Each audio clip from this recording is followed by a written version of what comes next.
So it's just about year end. If you are in the fundraising space, you have probably already started your year end campaign or strategy, and if not, you're thinking a lot about it. And there's a ton of advice out there for how to really maximize year end giving. Now, I have a thought about year end giving. I feel like there might be a little bit of a chicken and the egg situation going on. In other words, do people give at the end of the year because of it's the end of the year and there's holidays and maybe thinking about tax implications and that's why they give?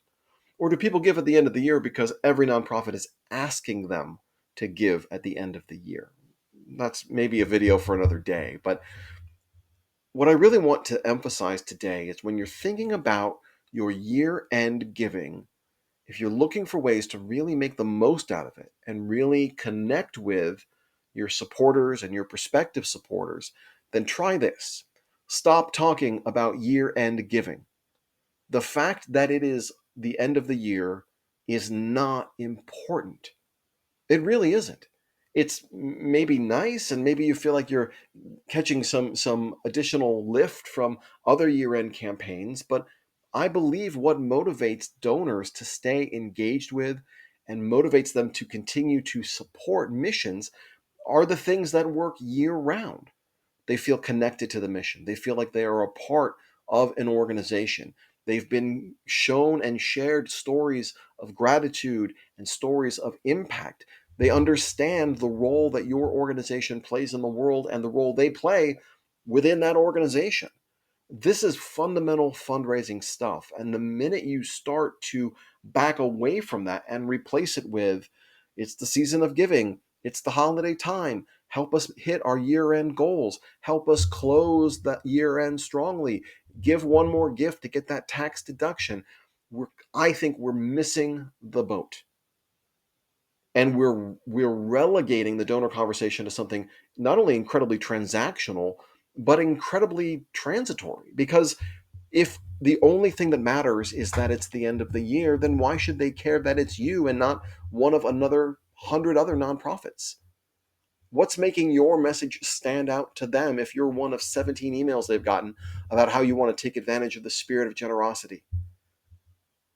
If we start treating donations, if we start treating gifts as though they are something that is owed to us because of the time of the calendar, then I think our messaging has no more emotional weight or complexity than a reminder email from your dealership to get your car's oil changed, right? Then it just becomes, we're treating it like it's another thing. Of course, you're going to give. Of course, you will give because it's the year end and because we've sent you this email reminding you that it's the year end.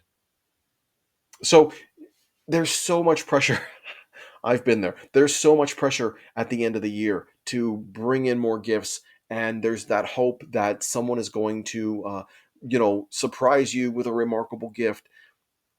All of your work at year end starts in the beginning of the year, right? It's all the discipline you have that you bring to the party every single day when it comes to donor outreach, having clear and consistent communication, having bold and direct conversations, in asking for what you need, in engaging the donors authentically in your mission and showing them that they are a part of a larger story that you're telling.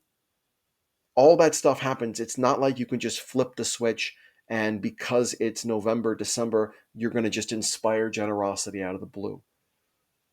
So if you feel like you haven't done enough and you're trying to put all your eggs in the basket at year end, don't forget these fundamentals. You're still, I understand you're probably still going to be asked to send out a bunch of year end emails, but don't let it get away from you. Don't think for a minute that the fact on the date on the calendar is the most important thing. The most important thing is your story of the future. What are you building?